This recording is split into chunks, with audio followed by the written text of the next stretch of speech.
नमस्कार दोस्तों, हमारे ज़िंदगी के रंग चैनल में आपका स्वागत है। आज हम आपके लिए एक इमोशनल कहानी लेकर आए हैं, जिसमें एक गलतफहमी ने 3 जिंदगियां बर्बाद कर दी। मगर कहते हैं ना, वक्त रहते भूल को सुधारना भी समझदारी है। तो चलिए शुरू करते हैं कहानी। गलतफहमी कभी कभी इंसान गलत ना होते हुए भी घर बर्बाद कर लेता है, जिससे वह खुद को भी दुख पहुंचाता है और अपने परिवार के सदस्यों को भी दुख पहुंचा देता है। कभी हर ऐशो आराम की ज़िंदगी जीने वाला रोहित आज अपनी कंपनी को बचाने के लिए उस व्यक्ति के ऑफिस के बाहर बैठकर इंतज़ार कर रहा था, जो उसकी ज़िंदगी में बहुत पहले आ चुका था। मगर किसी अपने की साजिश और गलत कदम की वजह से वो दोनों अनजान थे। बाहर बैठ के वो हर 15 मिनट में रिसेप्शन पर बैठी लड़की से बार बार पूछ रहा है, क्या सर फ्री हुए? क्या सर फ्री हो गए? कई बार सलीके से जवाब देने के बाद वह लड़की झल्ला उठती है, जिसकी तनख्वाह उसके ड्राइवर से भी कम थी। आज वह रिसेप्शनिस्ट उस लड़के पर चिल्लाकर बोली, मैं आपको कितनी बार बता चुकी हूँ, आपको समझ नहीं आता क्या? आप अपनी जगह पर शांत बैठे रहें। जब वक्त आएगा मैं आपको बता दूंगी। ऐसा पहली बार हुआ है कि रोहित इतना बड़ा आदमी नौकरों की बात सुन रहा था। बात कुछ ऐसी थी कि रोहित की कंपनी दिवालिया होने वाली थी और उसको सारी उम्मीद इस नई कंपनी के मालिक से थी। शायद यह कंपनी का मालिक उसको दिवालिया होने से बचा ले। मगर यह तो उसकी सोच थी। कंपनी के मालिक का फैसला क्या होगा, ये सोच सोच कर उसका मन डर रहा था। 4 घंटे इंतज़ार के बाद रिसेप्शनिस्ट ने उससे बोला कि अब आप मैडम के केबिन में जा सकते हैं। कंपनी के बॉस के केबिन तक जाने से पहले रोहित को यह तो पता चल ही गया कि इस कंपनी का बॉस कोई लड़का नहीं बल्कि एक लड़की है। लेकिन जैसे ही वह केबिन में घुसा तो मालिक को देखकर स्तब्ध खड़ा रह गया। वह कुछ कह पाता इससे पहले ही रिया की नाराज़गी रोहित पर निकलनी शुरू हो गई। उसके सब्र का बांध टूट गया। वह रोहित को कहने लगी, तुम्हें पता है मैंने अपने जीवन में कितनी मुश्किलों का सामना किया, कैसे इस मुकाम तक पहुंची, कैसे मैं आधी रात को अपने परिवार के साथ शहर छोड़कर भागी, कैसे मेहनत मजदूरी कर कर मैंने अपने परिवार को पाला, छोटी बहन को पढ़ाया। तुम्हें कुछ भी नहीं मालूम। तुम्हें कैसे मालूम होगा? तुम तो उस वक्त अपने महल में पैसे के नशे में आराम से सो रहे होंगे। तुम तो सबसे रईस बाप की औलाद थे, जिसकी गलती से एक गंदी लड़की से प्यार हो गया था। रोहित ठगा सा उसे देखता रहा था, समझ नहीं पा रहा था कि रिया को कैसे रोके, क्या जवाब दे। रिया तो रुकने का नाम ही नहीं ले रही थी। बोलते बोलते उसकी सांस फूलने लगी थी। तब हिम्मत जुटाकर रोहित ने उसे पानी का गिलास उठा कर दिया। डरते डरते बड़े प्यार से बोला, यह क्या कह रही हो तुम? तुम्हारे साथ सच में ये सब हुआ है? अगर ये सब सच है तो आज से मैं अपने बाप की शक्ल तक नहीं देखूंगा। उस रात मेरे साथ क्या हुआ, क्या तुम उसके बारे में कुछ नहीं जानती? तुम्हें कुछ नहीं पता। जब मैं तुमसे मिलने आ रहा था तब मेरे पिता ने मुझे बहुत रोकने की कोशिश की, मगर मेरी जिद देखकर, मेरी मरी हुई माँ की कसम देकर रोक दिया। मैं अपनी माँ को बहुत प्यार करता था। मरने के बावजूद भी मैं उनकी कसम नहीं तोड़ सकता था। मैं चाहकर भी उस दिन तुमसे मिलने नहीं आ पाया। उस दिन के बाद तुमको पता है, आज तक मैंने अपने पिता से बात नहीं की। पागलों की तरह तुम्हें ढूंढने की कोशिश करता रहा। रोहित रुआंसा होकर बोले चला जा रहा था, तुमको नहीं मालूम मैंने कितनी कोशिश की तुमको ढूंढने की। कितनी बार मैंने अखबारों में छपवाया, तुमने तो पढ़ा होगा। तुम्हें तो शुरू से ही पेपर पढ़ने का शौक रहा है।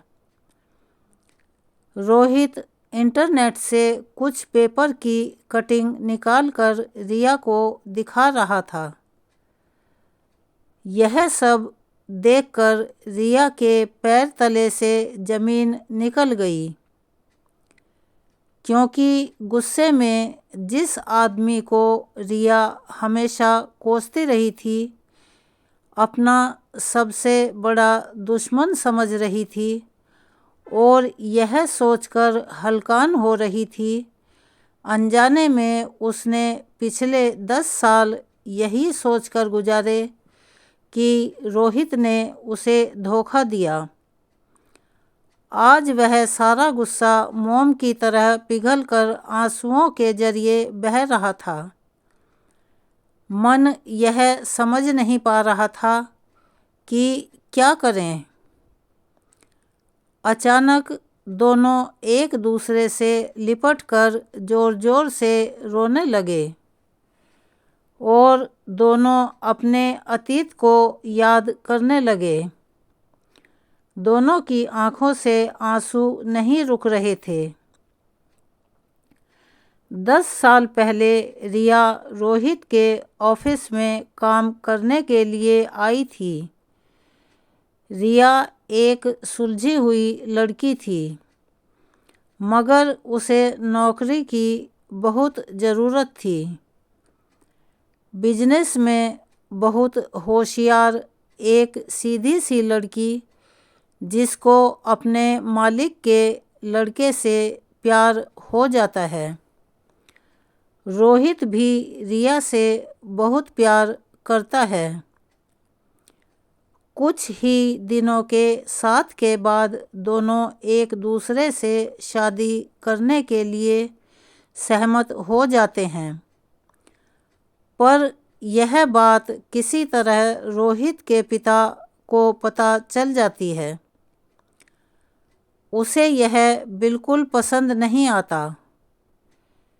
इस रिश्ते पर रोहित के पिता अपनी असहमति की मुहर लगा देते हैं, मगर रोहित और रिया एक दूसरे को दिल दे चुके थे और वे दोनों भागकर शादी करने की तैयारी कर लेते हैं।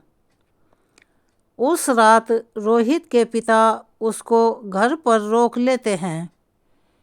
रिया के घर में आग लगाकर उसको धमकी देकर शहर छोड़ने पर मजबूर कर देते हैं।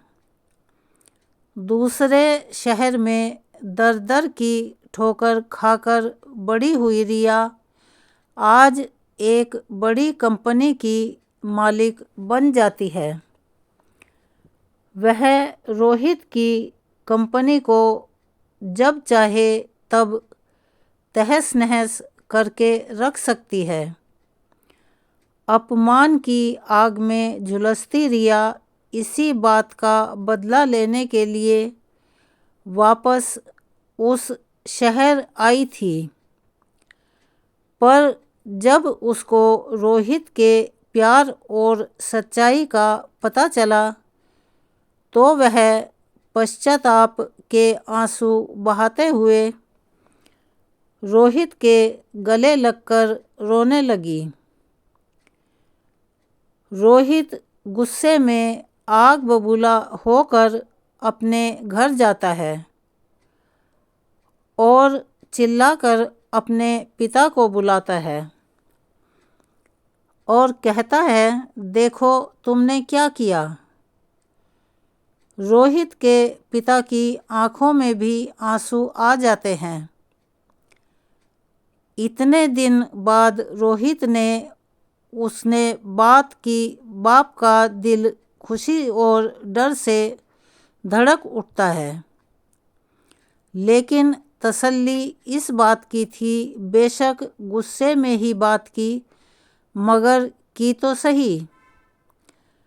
रोहित के पिता अपने किए पर शर्मिंदा दोनों से हाथ जोड़कर रोहित से माफ़ी मांगते हैं और कहते हैं, मुझे तो पहले ही पता था कि यह एक ना एक दिन तो ऐसा ज़रूर होगा।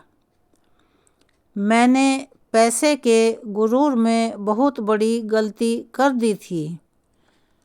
अगर हो सके तो तुम दोनों मुझे माफ़ कर देना बेटा, पर एक बार यह ज़रूर जान लो मैंने ऐसा क्यों किया। मैं मजबूर था। रोहित ने गुस्से से कहा, मुझे नहीं सुनना। आपने मेरी ज़िंदगी बर्बाद कर दी। रोहित बोलकर चुप हो गया, मगर रिया कहती है, मैं एक बार ज़रूर सुनूंगी। आखिर मेरे घर जलाने की क्या वजह है। रोते हुए रोहित के पिता बोले, तुमको पता है, तुम्हारी माँ और मेरी लव मैरिज थी। हम दोनों भी एक दूसरे को बहुत प्यार करते थे। मेरे पिता ने तुम्हारी माँ की और मेरी कुंडली एक बड़े पंडित को दिखलाई थी और उन्होंने यह भविष्यवाणी की, अगर यह शादी होगी तो तुम्हारी माँ की जान जल्दी चली जाएगी। पर हम दोनों ने इन सब में भरोसा नहीं किया। तुम्हारी माँ के जाने के बाद मैं यह नहीं चाहता था कि तुम दोनों के साथ भी ऐसा हो। जब मुझे पता चला तुम और रिया एक दूसरे को प्यार करते हो, तो मैं तुम दोनों की कुंडली उसी पंडित को दिखाई और उसने तुम दोनों के बारे में वही बात कही। सुनकर मैं अवाक रह गया। मगर होने को कोई नहीं टाल सकता। जैसी प्रभु इच्छा। इतना कहकर रोहित के पिता खामोश हो गए। फिर धीरे से बोले, मैं नहीं चाहता था कि जिस दुख से मैं जी रहा हूँ वही तुम लोगों को ना मिले, इसीलिए मैंने यह सब किया था। पर क्या पता, तुमको पता है रिया की कंपनी अचानक इतनी बड़ी कैसे हो गई? वह इंसान, वह अज्ञात डोनर कौन है जिसने तुम्हारी कंपनी में इतना सारा पैसा लगाया है? रिया भौचक्की सी देखती रह गई। तब रोहित के पिता ने बताया कि वह मैं हूँ। क्या आपने मेरी मदद की? रिया के पैरों तले से जमीन निकल गई। हाँ, वो शख्स मैं ही हूँ। जब मुझे अपनी गलती का एहसास हुआ तो अपनी गलती का सुधार और भुगतान जैसे मैं कर सकता था मैंने किया। फिर भी मैं तुम दोनों से हाथ जोड़कर माफ़ी मांगता हूँ। रोहित के पिता का इतना कहना था कि तीनों एक दूसरे से लिपटकर रोने लगे। आज सबकी जिंदगी से सारे गिले शिकवे मिट गए और गलतफहमी का बोझ उतर गया। मानो सबकी जिंदगी में फिर से बहार आ गई।